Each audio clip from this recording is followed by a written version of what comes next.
berdasarkan perintah dari raja untuk bikin kio, hutan adat, dan juga untuk bagi-bagikan tanah ke rakyat. Itu sudah berlangsung selama ratusan tahun. Nah, ketika rakyat dengan keinginannya untuk menyerahkan tanah ini untuk proyek identifikasi makanan ternak, jangan jadinya ternak itu yang jadi utama, rakyat diabaikan. Atau gubernur mau perintah sapi ya silahkan. Tidak butuh penduduk lagi. Tapi pertanyaannya tadi, ya. Anugrah itu, masyarakat adat mana saja yang marga mana saja yang marga di sini itu aja. Tefu. Mana oh? Terus mana? Ya itu Tefu punya kaki tangan yang mana obiaf kamnan. Nak Tefu in keon mak beti. Es namna om dia nak biaf nak kamnan. Lopo di bawah itu lopo puai, na utun liu. Dulu itu semua sudah dibagi Pak, seluruh tanah Amanuban dibagi. Nah, pertanyaannya siapa saja maksudnya? Biar kita tulisnya. Ini masyarakat di sini yang hafal. Iya, makanya saya jelasin siapa aja yang di sini. Sebenarnya begini, ini Bapak, ini yang sebenarnya kami sudah, artinya masyarakat di sini jadi bingung karena yang sekarang tanda tangan untuk tanah diserahkan kepada pemerintah provinsi, tiga orang ini yang atas nama Nabuasa mereka serahkan. Ini yang jadi pertanyaan kami, masyarakat juga bingung apa mereka mau atau usip.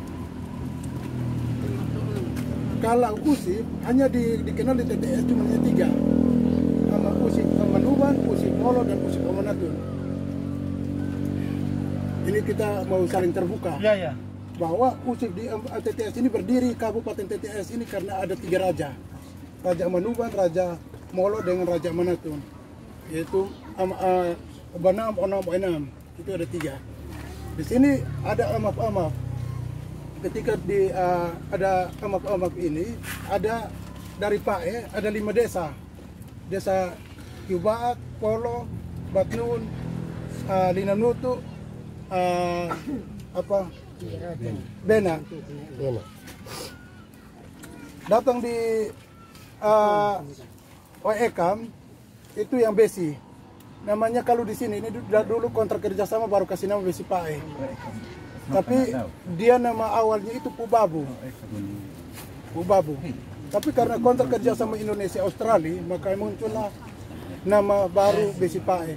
Karena ada dua keluarga besar Nabuasa ini, Meo Pae dan Meo Besi, sehingga kasih nama Besi Pae.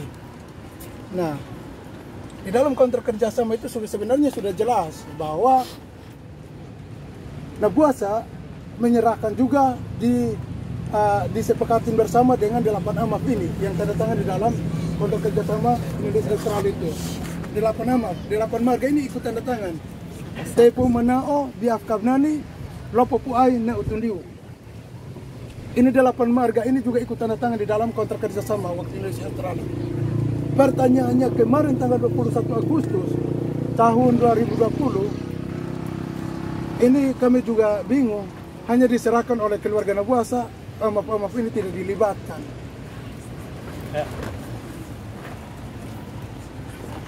Ya, saya kira gambaran dari awal sampai yang tadi terakhir diceritakan sudah jelas bagi kami.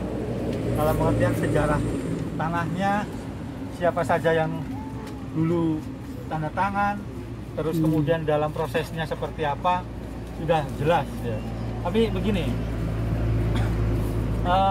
satu hal saya kira kalau dari sisi kawan-kawan yang ada di sini sudah jelas. Tetapi juga mungkin kita perlu nanti, saya akan mendorong sebenarnya pemerintah provinsi untuk juga dialog dengan yang lain, dialog dengan masyarakat adat yang lain, apalagi yang tadi disebutkan Nabuasa itu. Artinya apa?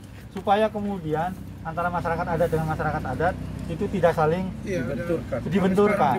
Gitu. Nah, itu makanya itu yang saya membayangkan kedepannya ini harus jadi langkah pemerintah provinsi. Itu yang pertama. Yang kedua kemudian saya kira tadi jelas untuk kemudian memperjelas soal batas-batas tanah itu mana yang kemudian hutan rakyat, mana yang tanah adat maupun yang perkebunan itu. Karena lagi-laginya saya kira juga prosesnya tidak mudah. Prosesnya tidak mudah begini.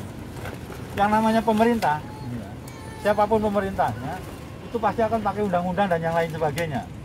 Yang di sini karena pakai adat. Gitu. Nah ini mempertemukan ini kan juga saya kira perlu proses yang lama, apalagi kan udah berjuang dari tahun 2008 kan. Ini yang saya kira akan didorong oleh Komnas untuk hak-haknya itu siapapun masyarakat adatnya begitu untuk dapat kembali ke masyarakat. Saya kira itu ya. Mungkin saya tambahkan sedikit, Bang. Ya. Yang menjadi kekesalan kami, Perda sendiri belum ada pengakuan terhadap masyarakat adat. Kenapa 3 orang ini mereka serahkan? Perda ini pemerintah langsung mengakui bahwa betul itu Nabuasa punya tanah sehingga mereka langsung munculkan sertifikat dan mereka mengakui itu. Ya, kalau itu memang masih menjadi masalah, bukan hanya di NTT saja. Ini kan kaitannya dengan pengakuan masyarakat hukum adat, penetapan masyarakat hukum adat. Ini prosesnya panjang sekali. Karena apa? Ini pemerintah kabupaten itu harus menerbitkan perda dulu untuk membentuk tim untuk penetapan masyarakat hukum adat. Dari tim itu anggotanya ada yang dari birokrasi, ada yang dari akademisi, aktivis, segala macamnya. Mengundang siapa saja pihak untuk bercerita tentang masyarakat adat itu. Itu prosesnya.